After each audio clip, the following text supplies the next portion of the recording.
The mind sees everything in terms of division. So when we're in mind, we're in a society of division. When we are in the now consciousness, that sees everything as one, because that's what consciousness is. The infinite I. So who do we think we are? We think we're humans. We are consciousness.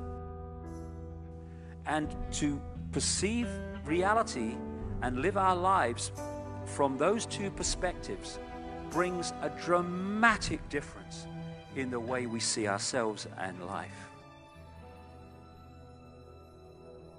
The quantum world, quantum mechanics, is really the play and display of information, the play and display of potentiality, waves of information, waves of potential electron. And it's important, the word potential. This isn't the world of electrons, it's the world of potential electrons. But when you have to ask the question, waves of what, really? What is the field that is waving? Is it the ocean? No, it's a universal ocean, an ocean of pure potentiality, an ocean of abstract potential existence. We call it the unified field, or superstring field. And that's what we're made of.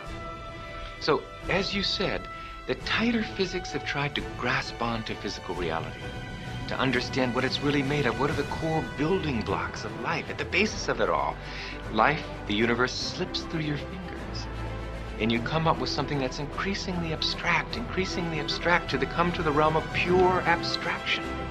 And that's what the unified field is. It's pure abstract potential, pure abstract being, pure abstract self-aware consciousness, which rises in waves of vibration to give rise to the particles, the people, everything we see in the vast universe.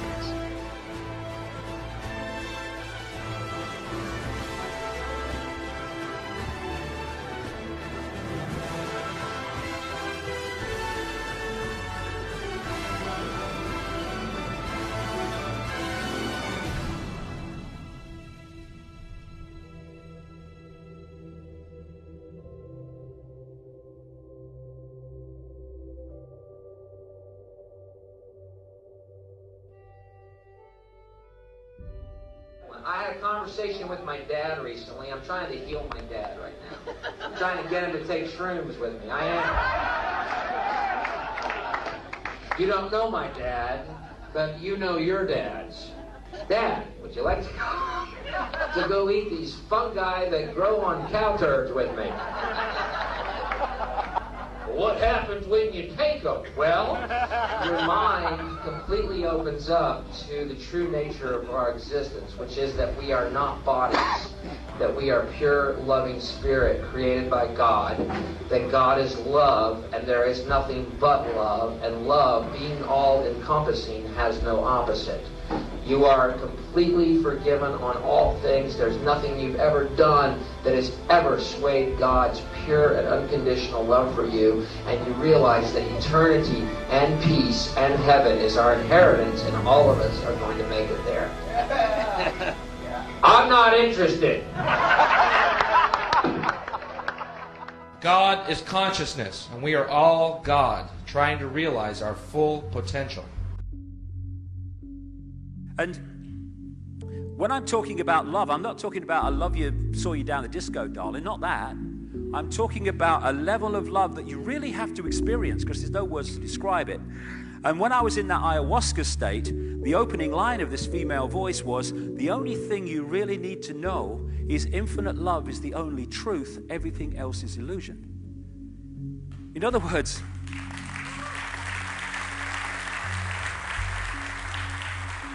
In other words, the existence of one infinite consciousness, that's the only truth. Everything else is illusion. It's the manifestation and manifestations of that consciousness in many and various ways. But the manifestations are the illusion. The consciousness is the base reality of everything. And one of the line from one of my books, love is not something you're in, it is something you are.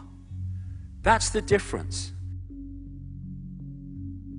Pope John Paul II said the worst prison would be a closed heart. I must say the irony of someone from the Roman Catholic Church saying that is not lost, but I do take the point. And the heart is the key. The key to opening that auric field so consciousness and mind start to work together.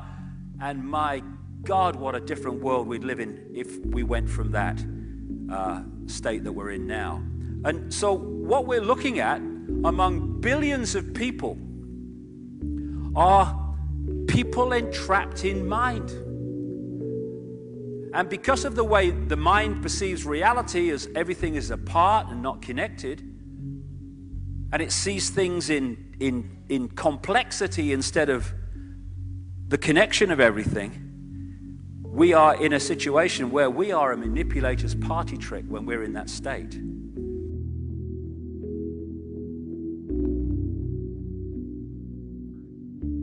Enlightenment, I thought, is it possible for human beings to gain enlightenment? And what is that?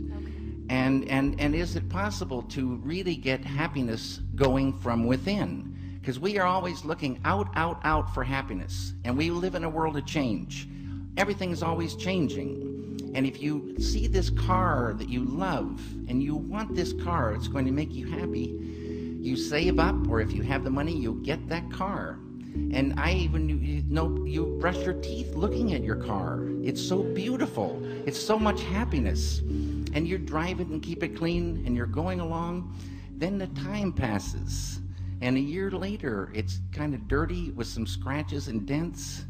2 years later, you're driving down the road and you spot a car that you want. And this car starts crying because you don't want it anymore. True happiness grows from within. When you dive within and really dive all the way and experience that ocean of consciousness, which Dr. John Hagelin's science calls the unified field, oneness, unity, oneness and unity.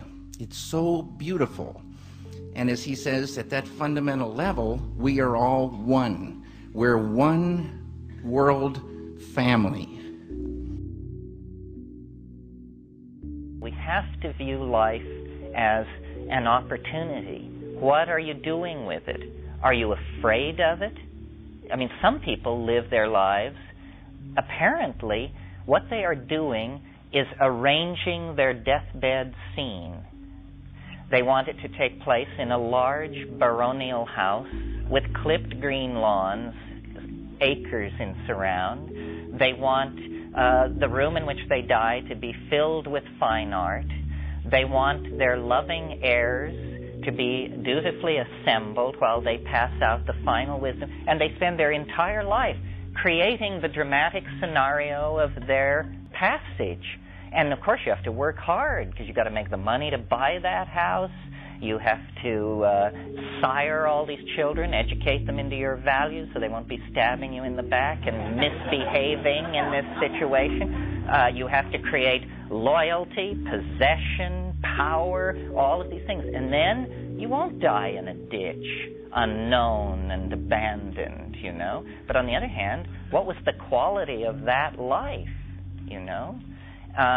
History is turning into a white-knuckle ride, for sure. And without the faith in some kind of transcendental phase transition, I think there's a tendency to despair and to panic and to nihilism. And religion has failed. They can only conceive of phase transition as apocalypse, as Ragnarok, the twilight of the gods. That isn't what it is. We are closing distance with the first moments of true human civilization.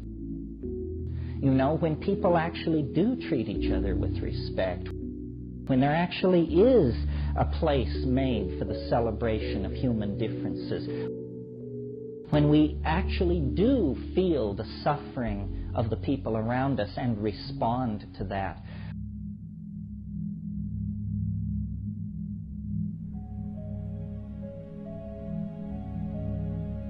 We are the power in everyone. We are the dance of the moon and the sun. We are the hope that will never hide. We are the turning of the tide. If we can turn the tide within ourselves, from freedom or to freedom, from fear, then we turn that tide outwardly in the planet. And all it is, like everything else, is a choice. A choice between fear and love. That's all it is. We can choose to be frightened. We can choose to hate. It's a choice. Or we can choose not to fear, and we can choose to love. But I love you because you exist. I love you whatever. I love you without condition. And if we want to change the world, it has to start with self. Fear, anger, hatred, condemnation, dictating what other people should be, that's the world we've got. That's the prison. But paradise is waiting. It's a thought, an attitude away. That's all it is, a choice away. Love. If we love each other and love the world, our lives are fundamentally changed and the world is fundamentally changed. And we are the generations, strange as it may seem when you survey the world today, we are the generations, I passionately believe, who are going to love the world into the paradise it really should be and was always designed to be. Changing the world is not something in the future anymore. Oh, I hope it'll be better for the kids. It's here and now. We're going to see it happen. Another song, the chorus of which I'll finish with. Love can build a bridge between your heart and mine. Love can build a bridge. Don't you think it's time? More and more people across this planet are screaming yes to that question. And we are the generations who are going to love the world to a paradise. Thank you very much. Thank you.